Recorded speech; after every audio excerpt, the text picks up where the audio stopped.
वो जो मुकदमा चल रहा था नौकरी का वो सुलटा, वो मुकदमा ऐसा है कि वो सुलट नहीं सकता, क्योंकि वो सुलटेगा तो लड़ने के लिए कोई आदमी नहीं रह जाएगा। उनके पास लड़ने के लिए कोई आदमी चाहिए।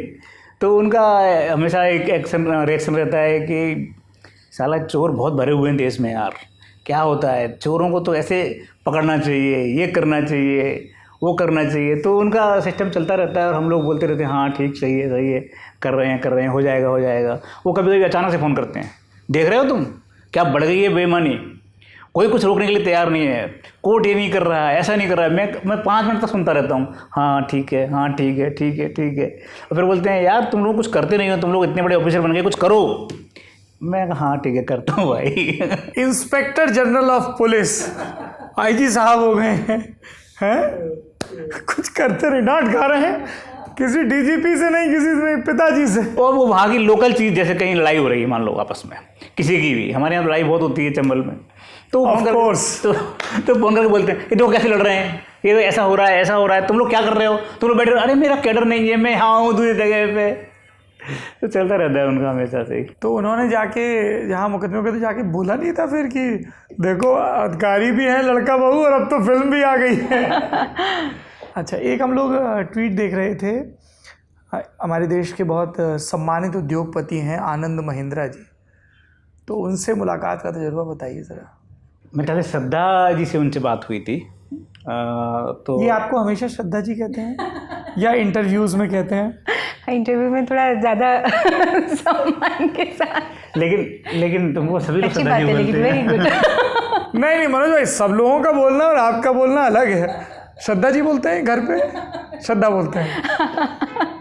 ये गुरु पकड़े गए, ये इंटरव्यू की ट्रिक है। हाँ जी, मैं श्रद्धा बोलता हूँ। नहीं आप श्रद्धा जी बोलिए, इतना अच्छा साउंड कर रहा है। और वैसे भी जो आपके जीवन की इतनी बड़ी प्रेरक रही हैं, उनका तो सम्मान नहीं, मैं तो ये चाहता हूँ कि आप घर पे भी श्रद्धा जी बोलें। हाँ वेरी गुड। अभी आज हाँ तो श्रद्धा जी, आज से कंपलसरी कर देते हैं इसको।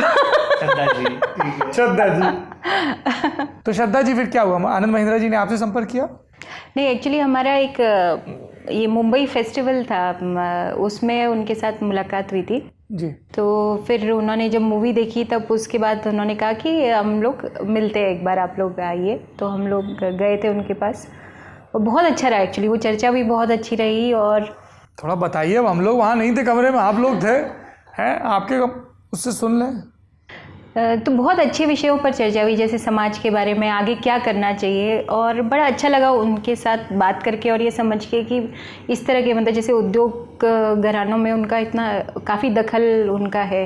इवन डे टू डे की समस्याओं पर जिस तरीके से वो बात करते हैं, उस दिन भी जैसे बात हुई तो काफ़ी इश्यूज़ पर बात हुई, वो चाहे हिंदी मीडियम की सहभागिता को लेकर भी उन्होंने बोला कि क्या इश्यूज़ है, मतलब ये विषय क्या हैं। तो काफ़ी हम लोगों ने उनसे चर्चा की कैसे इस चीज़ों पर काम कर सकते हैं या समाज में और क्या होना चाहिए।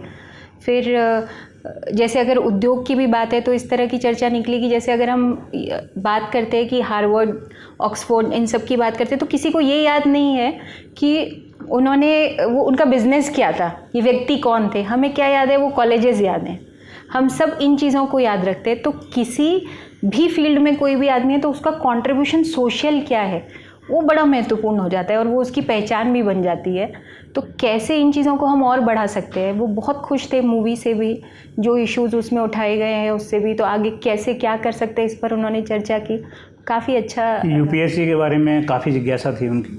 तो यूपीएससी के बारे में जब मैंने बताया कि हिंदी मीडियम के और बाकी रीजनल लैंग्वेज के लोगों के साथ में किस तरह से कम लोग सेलेक्ट हो रहे हैं, तो जानना चाहते थे। और मैंने बताया कि अभी जैसे इस बार का ये रिजल्ट आया 2024-23 का, अब 1000 लोगों का सिलेक्शन हुआ, 42 लोग हिंदी मीडियम के, बाकी हिंदी मीडियम है ही नहीं। तो कारण क्या है, आखिरकार कहाँ जा रहे हैं लोग, क्यों नहीं हो पा रहे हैं? तो इन सब चीज़ों पे बात हुई। मुझे लगता है कि बड़ा सोचनीय विषय है। अच्छी बात तब हुई जब हम लोग जाने लगे तो उन्होंने कहा कि साइन करो कागज़ पे आप लोग। हमने कहा साइन क्यों करा रहे हैं ये? देन ही सेड कि नहीं, मैं दोनों आप लोगों के साइन को अपने पास रखना चाहता हूँ। एंड उसके बाद उन्होंने साइन करा के हम दोनों के साथ फ़ोटो खिंचवाया और वो ट्वीट किया। तो हम लोग दोनों के दोनों हतप्रभ थे कि इतना बड़ा बिजनेसमैन और इतने देश के सम्मानित व्यक्ति अगर हमारे साथ में हमारे साइन को रखना चाहते हैं तो ये कितनी बड़ी बात है। वो एक्चुअली वो ज़मीन से थोड़ा जुड़े हुए व्यक्ति हैं, तो बड़ा अच्छा एक्सपीरियंस रहा। और मुझे लगता है कि इस मूवी के बाद ऐसे बहुत सारे लोग मिले हमको, जिनसे मिलकर ऐसा लगा हमको कि जो रियल लोग हैं वो अभी भी उतने ही सीधे और सरल हैं, सच्चे हैं। जो थोड़े बहुत अनरियल हैं, जो जिनकी सफलता अधूरी है, वही सिर्फ हवा में है। जितने भी ऐसे लोग हैं जो लोग वास्तव में जीवन को समझते हैं, वो कितनी बड़े बन जाएं लेकिन फिर भी वो सरल बहुत रहते हैं, सीधे बहुत रहते हैं, सहज बहुत रहते हैं।